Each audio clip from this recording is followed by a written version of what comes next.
Welcome to the next edition of What Else Is New podcast. And on this edition, I'm actually going to interview Ralph Rabago. So Ralph's with us, and it's a little bit different with us this week. Is we actually have in front of a live studio audience. So we're actually in the third day of an alumni camp with about 14 students here that have been with us many times, and so it's great. I wanted to do this in front of a live studio audience. So Ralph, you get to be a little extra nervous this time. Okay, so yeah, thanks. right. Appreciate that. Well, I'm going to introduce Ralph. So for those that aren't seeing this live or aren't watching this in video, this is Ralph Rabago. Ralph's with us for how many years now, Ralph? I guess I started about 2020. Yeah, 2020. Okay. And Ralph is actually, I always call him the West Coast guy. So he's out actually in Phoenix, California, doing schools out there. But Ralph is one of our master instructors, does schools out in the West Coast, takes care of us in Phoenix, and reviews videos daily, and has a lot of people in the level 3, level 4 students. So mainly level 4. But I want Ralph to give a little history about what he's done in the past, because he's affectionately known as the professor with Graves Golf. So he's known as the professor, and it's become endearing to us because I loved Ralph giving talks. So give us a little about your history, Ralph. What have you done? Well, as far as the idea from an academic standpoint, I was fortunate enough to actually, my last semester as an undergraduate, I actually was able to get into a head coaching position at a local 4-year institution. So I've been coaching and teaching at a college or university. Oh gosh, I was trying to figure out last night, actually, about 44 years. 44 years. Yeah. And coaching and teaching what? Just about everything.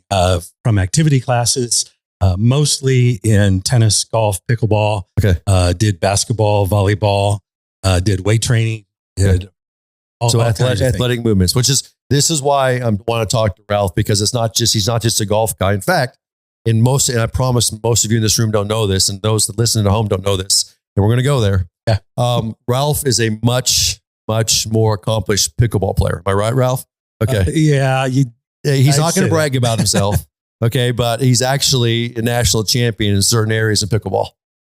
In fact, one of my students who has become a pretty good pickleball player, and she's done this for years now, I met Ralph, and I said, he's a pretty good pickleball player. She goes, oh, really? How good is he? And he looked him up on the rankings, and she called me up and she freaked out. She's like, you don't realize how high this guy's ranked. This is crazy. And I was like, really? And he goes, and she started sending me pictures of you and championships you had won. I'm like, really? And you never even talked about it to us. It's like pretty crazy. Yeah, this guy is like championship pickleball.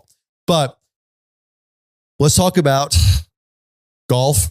Let's talk about the guys in this room, about training, about practice.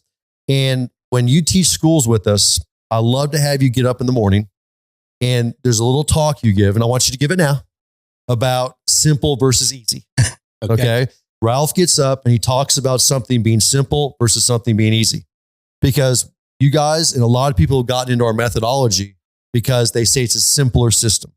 They think it's easier on the body. They think it's more simple. It's not as complicated as the full swing, as a normal conventional swing, if you want to say that. I want you to talk a little bit about simple versus easy. The thing that I always want to try to impress upon the students at that point is the idea that simple and easy are not the same thing. The concept of something being simple means it's more repeatable. There's less moving parts, so you have a better chance of being successful. But you still need the self-discipline, the work effort, all of those processes that we have to go through to learn anything from a physical standpoint. So the way I love the way you say it basically is that it's easier on your body, and it's a simpler process how to hit the ball. And those are two separate things. You can't interchange them as you go through. And so why do you give that talk? So why do you talk about this a lot? Because and it's great. And literally, we'll have students that we've never seen before, we've never met before, or they haven't seen them in years. And you're constantly reminding them of this. Why? Why is that? There's so many people that want to think that there's going to be an easy answer for their questions and what they want. There is no quick fix, no matter what system you're in. So to have the expectation of knowing what I have to go through in order to achieve improvement is an important process of what you do in any sport. And that's what I want to talk about for a second here, because this is why I bring you up and I love to have you talk, is because obviously when Todd and I do this, it's golf. But you spent your life teaching pickleball, teaching tennis, teaching golf, probably bowling. Am I right? Yeah. I mean, athletic movements. Am I right? At a college. Okay. Similarities. I mean, there's got 1,000 of them, isn't there? So talk about the similarities. I don't care if you're learning bowling, if you're learning tennis, you're learning pickleball. Give some, those at home or those sitting in here, give some what you say the professors, basically not quick fixes, but what are your tips to help them get through the process? There's so many things that people need to understand. And that one is you need to be able to know from a cognitive standpoint what you're supposed to do. So once you have a model, once you understand what you're trying to do, then you have a chance to be able to work on that. Biggest challenge that people have is they think if I know it between my ears, I'm going to be able to perform it. Right. Those are two completely different things. So the ability to go through an appropriate training process so that your body can start to learn is the biggest challenge, because we all tend to want to think our way through it. And in any sport, the movement that we use happens too quickly and your mind cannot work that fast. So it's really important that you understand the difference between when you're training something from our standpoint, from a position standpoint, versus when you're in a performance standpoint and you're in a competitive or wanting to perform it. So if you're learning a position standpoint, so you're trying to learn, like we talk about position 1, position 2, position 3, and so on. What's the best way? If I was going to you right now, somebody I called you on the phone and said, okay, Ralph, I'm getting frustrated. I can't figure this out.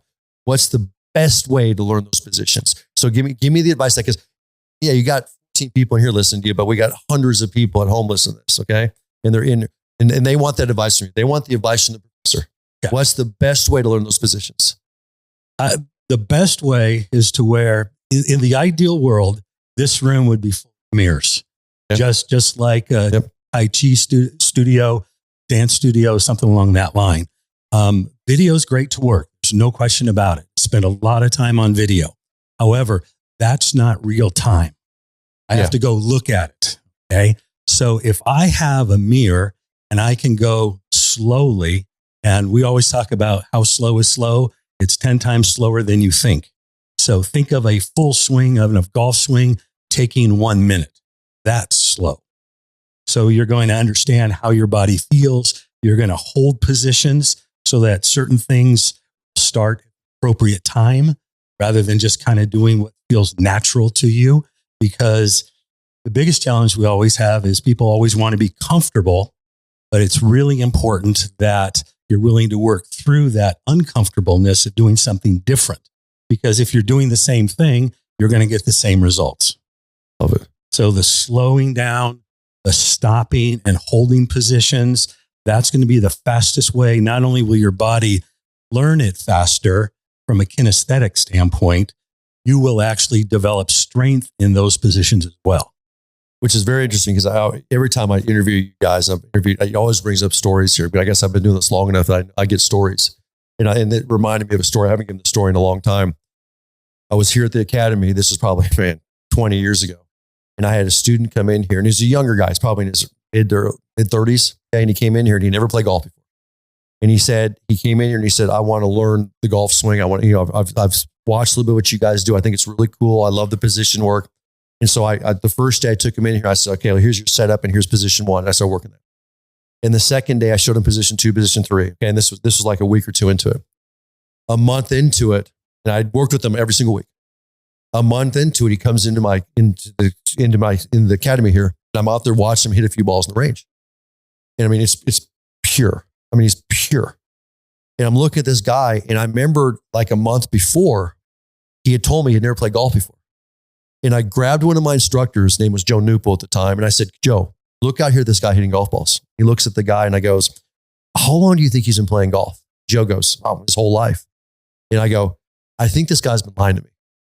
I think he's got me sit up here. Maybe this is going to be like one of those spoofs, you know what I'm saying? Like, whatever it is. And he goes, because there's no way that's 1 month's worth of golf. And Joe goes, there's no way. There's no way. So Joe brought the gentleman in here in the bay next to us, and I brought him in, and now I'm looking for the camera set up, like the candid camera. I'm like, okay, this is a joke.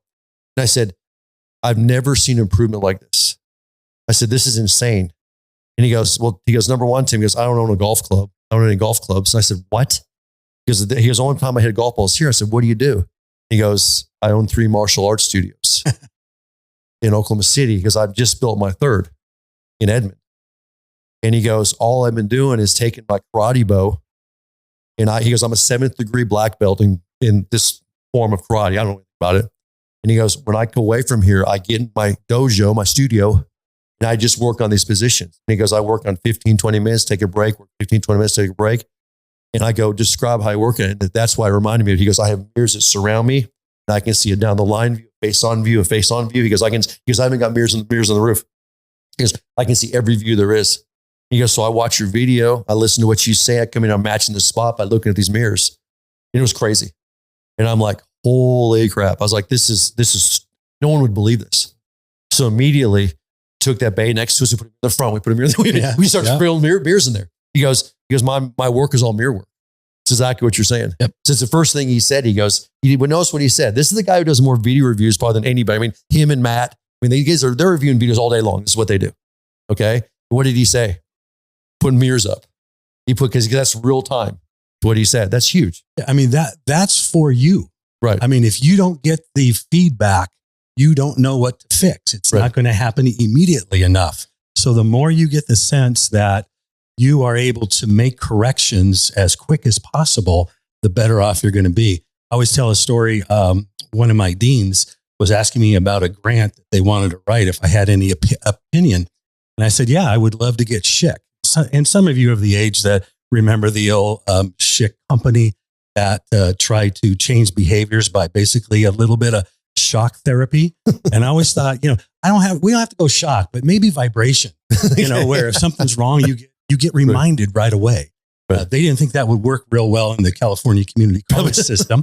But the idea was I wanted to get them feedback as soon as possible. I love it. I love it.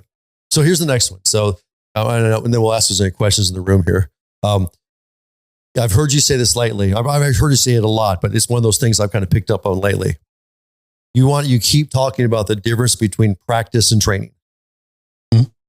And you say, okay, there's a form of practice, there's a form of training. There's a form of practice, there's a form of training. You said, and you'll get out there literally now and say, there's a specific difference between practice and training. What's the difference? When you are training for something, you have a particular goal. You have performance in mind. You have probably a competition in mind. There's a very specific reason. Practice can get a little loosey-goosey sometimes. I always like to use the examples. Some of you may remember back when Allen Iverson made the comment because he got fined. Man, it was just practice. Right. Just practice. And as a coach, that statement bothered me more than anything else. I was a Division II, Division III coach. So yes, I recruited, but we didn't get the horses like a Division I. Oh, right. If you missed a day of training, right, you're falling behind. Right. And when, versus, is it okay if I miss practice? I've got a test. So it's just a different way of looking at it and how important it is for you to be consistent in your training. Because without the consistency, you're not going to get the results that you want. It's like starting over every time. And that goes for anything. You guys here in the room have been super successful in whatever you've done. You've been willing to do, depending on how you like to hear it. If you're like me, I like hearing it. I have to be willing to do what unsuccessful people aren't willing to do. Because I've always responded well to when they say, I can't do it, I'm going to do it. Now, if another way more positively to say the same thing is you have to be willing to do what successful people do. It's just depending on which way you like to hear it, right? And what's going to motivate you in the best way. And that always leads to think, how do you see what successful people do? Because I do know, and it's one of the recommendations I give to golfers. I say, get yourself uncomfortable. Go play with golfers that are better than you. A lot of people have a difficult time going out and teaming up with people that are better than them. They'll sit there, I'm embarrassed, and I don't want to slow up the group, or they make excuses. Number one, you'll start just mimicking what they're doing. You'll start mimicking their motions, their reactions, the way they are. They've become successful for a reason. And I always tell golfers, you want to get better faster, get in a group with better players. And just Go and deal with it. Give you a little secret. Better players are never going to be offended you're playing with them. As long as you play fast and you just keep up with them, they do not care. I've never played in a pro-am. I played the guys that couldn't break 200. If they're fast, we're good. You follow me here? But It's really cool how much when you play with better players, how much you pick up on it. It really is interesting. Well, how much improvement do you see in a college kid that comes into a good program and now all of a sudden he's around it all the time? 100%. It's not something that he has to focus on himself. That's the expectation when he signs up, so to speak. So the idea is when you get involved with a program like that, your game's going to go up tremendously. Unfortunately, we don't have the opportunity as adults, that environment, but you can create that environment on your own by choosing who you hang around with. 100%. Okay, so last thing in this, we have questions here, but the last thing, and you may have already covered this, but you do video work every day. You do level 4. You have, in fact, there's guys in this room that you see videos every week. I mean, you and Matt and the guys, you guys get dozens of videos every single day that you review and you analyze, you're sending out. Okay. If you could give general advice, I know this is that it's that general, okay, blah, blah, blah. But if you could give that general advice to help people right now, just in general, what would that be? What would it be? Just to improve faster, to be more effective in the improvement, to actually start seeing some dramatic change. What would that be? Number one is to not be afraid to send in an imperfect video. There you go.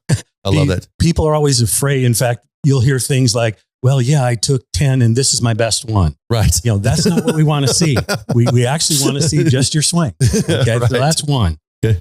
2, one of the things I always ask my guys to do and gals is to be sure that before you go through your repetitions and your training, confirm with me through video that you're doing it correctly. Right. Because the last thing I want you doing is more repetitions the wrong way. Right.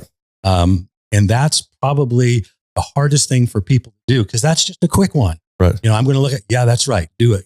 Keep an eye on that. Be sure to monitor this. Right. Then have a regular scheduled time that you're going to decide when you're going to send the next one. Yeah. I always ask for, give me 2 or 3 days and I want to see another one. Right. Some people do, some people don't. You can encourage them, but we can't force them into that. But we do try to remind them. I think it's huge because I've put myself in a couple of training programs lately for different things. And the ones that have been really effective are one that send me a calendar reminder. The one who's like, this is due in the next 24 hours. This is due. Because if not, human nature is like, oh, put it off. I got other things that came up. I'm traveling now. You know what I'm saying? Right. When that reminder pops up, I'm sitting there. I've got to figure out a way to do it. I've got to figure out a way to do it because it's only hurting myself. Yep, I love that. I love it. I love it. All right. So is there any questions in here? You guys got any comments in here? If not, we're going to be dead silent. We'll just turn off the camera. Are we good? You guys any questions in here? Anything for the professor? Well, so the question is, I'm going to have Ralph talk about this for a second about practicing without a golf ball and how effective it is if it works for you, which is very interesting though, because we'll see how fast this podcast goes out, but I can be real biased here. The Thunder, by the way, are going to win the championship. Okay. We're going to pray for that. Okay. But SGA's our stud. And if you watch SGA when he gets to the foul line, what's he do every single time?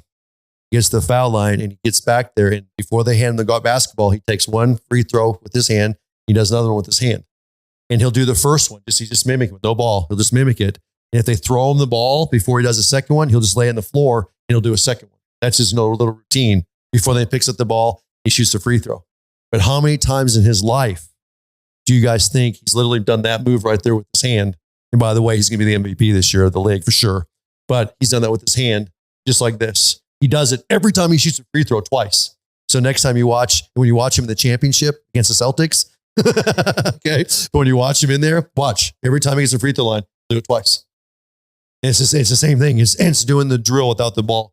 So talk about that for a second. How important is that for these guys to do drills without golf?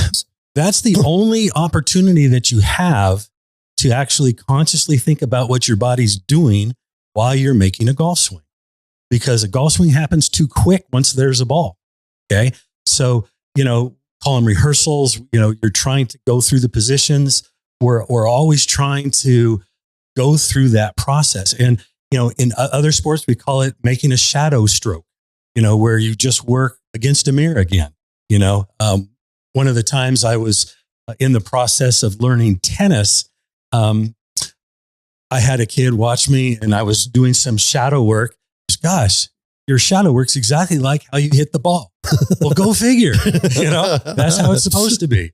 That's your opportunity to ingrain it so that when you do put a ball there, you can focus on the appropriate things, which isn't mechanics. All of a sudden, we talk about here the idea that, when there's a ball there, I don't care if you've been working on your mechanics and slow, you put a ball down, you have to change your focus. Your focus has to go to the concept, again, of tension, tempo, and balance. And if you're trying to mechanically control your body while there's a ball, you're doing the wrong thing at the wrong time. You're doing an apple and it's an orange, unfortunately, at that point.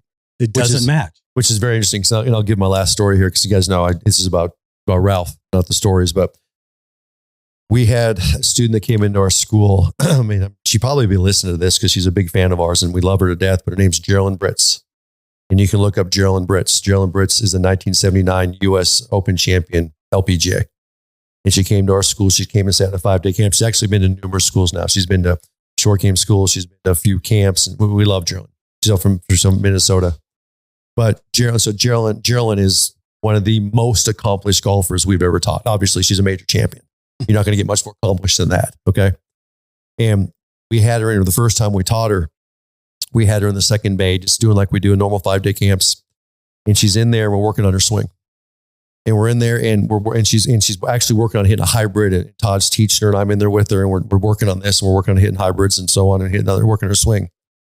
And she gets up over top of a golf ball and there's about 3 or 4 guys in there watching her train, watching her practice to train. And she gets up over and she takes like 3 practice swings. Okay. Just 3 practice swings. And she's asking us, is this right? Is that right? She's basically working on position 2. And is this right? Is this right? And then without hesitation, she basically steps into the golf ball and she hits the golf ball and she never looks up. But instead of looking up and seeing the golf ball fly, she turned back to Todd and goes, was that good position? And 2 of the guys in there, I'll never forget this, freaked out. Because they're like, you don't care where that ball went? She goes, absolutely not. I'm working on my swing. I'm working on the ball flight. And I sat there and all I could think in my mind is, that's why she's a U.S. Open champion. Because she's figured this out. She's not this incredible athlete. She's not fine, but she is between the ears. She's figured this thing out. And you watch her practice. And this was a lady who got there and she still does it to this day. I mean, she's probably listening to this and she's probably embarrassed from hearing this, but she'll take 20 practice swings before she hits the ball. She'll sit there and she'll do it so slow. Guys, this is a major champion. This is the creme de la creme. This is what 99% of golfers will dream of. You guys follow me in this? And she's out there practicing right now and she'll take 20 practice swings before she even hits a golf ball. And she does it so slow and slow methodically. And she's like, now she'll go up and she'll go hit the shot. And when I told you guys, go hit a shot, don't turn your head and don't watch it, it'll freak you guys out. She does it in practice without even telling her. But it's crazy. But it's the way, what you just talked about there. It's about that training, whether it's crazy, but that's how she's gotten to that level. And you can watch it. And it's not just this her and that's in this sport. You see that with all athletes. I mean, am I right? I mean, there's no question about it, is that if you're not willing to disregard your immediate outcomes, you're never really going to improve. Right. Because when you're doing something different, you can't really expect quality outcomes right away. 100%. And if that's not something you're able to let go, you are going to be stuck on a plateau. Right. There's no question about it. Right. Real-life shot results are not right. Yeah. We have the old saying. Yep. So, okay. So guys, shot results when you first start looking at the ball, when you're making changes in the contour, not going to be good. You guys that follow me here, realize shot results are not self-worth. That's the truth. You guys got to do what? You've got to constantly work on training and work on without a golf ball, with the golf ball, and you got one down there, don't care about the flight. It's a hard thing to do. I think it's the hardest thing to do. It's the discipline to be able to do that. Right. Can you do that? Right. But that's how you speed up the process. You do that and you slow it down, as you said, that's how you speed up the process. And there's no doubt about it. No doubt about it. And then the one other thing would be, once you put that ball down, then be able to control yourself so that you are able to focus on the appropriate thing. Be in the correct present, which means if there's a ball there, I'm thinking about performance things. I'm thinking about my tension, my tempo, and my balance.